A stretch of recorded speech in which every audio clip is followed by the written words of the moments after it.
Hello and welcome back, my dear students. I know, exams are just around the corner, but don't you worry. Today, we're going to tackle this chapter, How Do Organisms Reproduce? And we'll do it in such a fun and simple way, you'll feel like a master of this topic. So, let's get started. Hello, my dear Butcho. Exam time means pressure time. But like I always say, bilkul tension nihilina. We are in this together and we will master this chapter. And hey, if this helps you out, do me a small favor, okay? Hit that subscribe button and definitely tell me in the comments what chapter you want me to break down for you next. Okay, so let's start with a really simple question. Why do living things even reproduce? I mean, think about it. You need to eat to live, you need to breathe to live, but reproduction, an organism doesn't really need it to survive, right? So why all the fuss? Let's figure it out.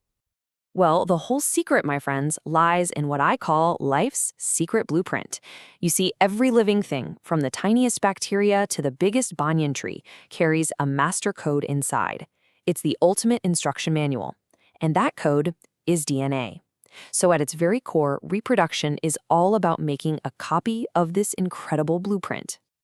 So what is this DNA exactly? Just imagine it's like a giant instruction manual that's packed inside every single one of your cells. It's got all the information needed to build you. Your height, the color of your eyes, the type of hair you have, it's all written down in the code of DNA. So the most basic event in all of reproduction is really just a three-step process. First, the cell makes a copy of its DNA. You can think of it like taking a photocopy. Second, it builds a whole new cellular machinery around this new copy. And third, the cell just splits into two. That's it, the fundamental process. But here's where things get really, really interesting. The DNA copying, it's not 100% perfect. Think of it like a photocopier that sometimes makes a tiny little error, a smudge here or a dot there. These small changes, these little mistakes in the DNA copy are called variations. And trust me, they are super, super important. So why are these tiny changes so important? Well, here's the main point. Variation is absolutely useful for the survival of an entire species over time. Let's imagine a group of bacteria just chilling in some water. Suddenly, the temperature of the water rises due to global warming. Now, most bacteria might not be able to survive the heat, but what if a few of them, just by chance, have a tiny variation that makes them heat resistant? Well, they survive. They reproduce and boom, the species continues to live on. That's the power of variation. Okay, so now let's talk about the different modes of reproduction. First up is asexual reproduction.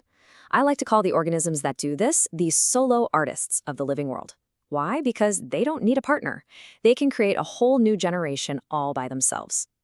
So one of the simplest methods is fission. It's just a fancy word for splitting. You've got binary fission. Bi means two, right? So one cell splits into two. The classic example is amoeba. Then you have multiple fission, where one parent cell splits into many, many daughter cells all at once. The malarial parasite Plasmodium does this. Next up, we have budding. Just look at this diagram of a hydra. See that little outgrowth on its side? That's a bud. It just keeps growing and growing, developing a mouth and tentacles. And when it's ready, it just detaches from the parent and starts its own life. How cool is that? Now for something that sounds like it's straight out of a superhero movie, regeneration. Look at this flatworm, planaria. If you cut it into several pieces, each and every piece will grow back into a complete new planaria. It's amazing. But remember, this isn't really reproduction in the same way, and it's not something most complex organisms can do. Okay, let's quickly meet a few more solo artists. There's fragmentation, where an organism like Spirogyra just breaks into smaller pieces, and each piece grows up. Then there's vegetative propagation. I bet you've done this. You take a stem cutting from a rose or a money plant, stick it in the soil, and a new plant grows. And finally, spore formation.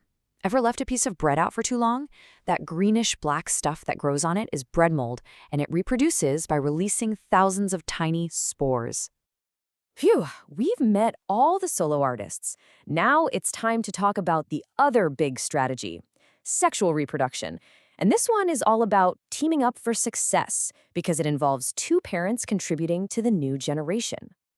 But wait a second. Asexual reproduction seems so much faster, so much simpler. So why did this more complicated two-parent system even evolve? What's the big advantage of teaming up? And the answer, my friends, in one single powerful word is variation. When you combine the DNA from two different individuals, you create brand new combinations of genes. This mixing and matching creates so much more variety in the offspring. And that variety is the ultimate tool for a species to adapt and survive whatever challenges the environment throws at it.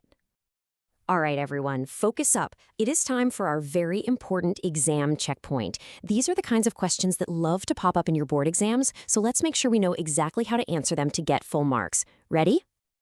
Okay, first question, a real classic. How does binary fission differ from multiple fission? Just take a second and think back to what we just discussed about the solo artists. Here is the perfect answer. In binary fission, the parent cell divides into two daughter cells. Keyword, two. The best example is amoeba. In multiple fission, the parent cell divides into many daughter cells, all at the same time. Keyword, many. Example, plasmodium. You write this, you get full marks. Simple. All right, next question. This one is more about applying what you've learned. Why is vegetative propagation practiced for growing some types of plants? Why do all the gardeners, the malice, use this technique so much? Here are the three main reasons, and you should remember them all. First, it's like a fast-forward button. Plants grown this way can bear flowers and fruits much earlier. Second, it lets us grow plants like bananas or certain types of roses that can't produce seeds anymore. And third, the new plants are exact copies of the parent. So if you have a parent plant with amazing qualities, you can create more just like it. So let's have a final showdown to summarize everything. Asexual reproduction.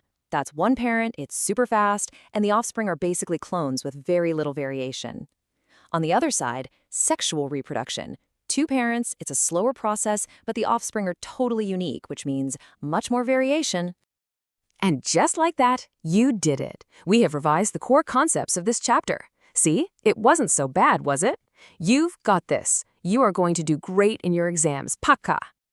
And I'll leave you with one final question to think about. In the long game of survival, what's the winning strategy? Is it better to be a quick and efficient solo artist or a more adaptable team player? Think about it and let me know your answer in the comments below. All the very best for your preparation.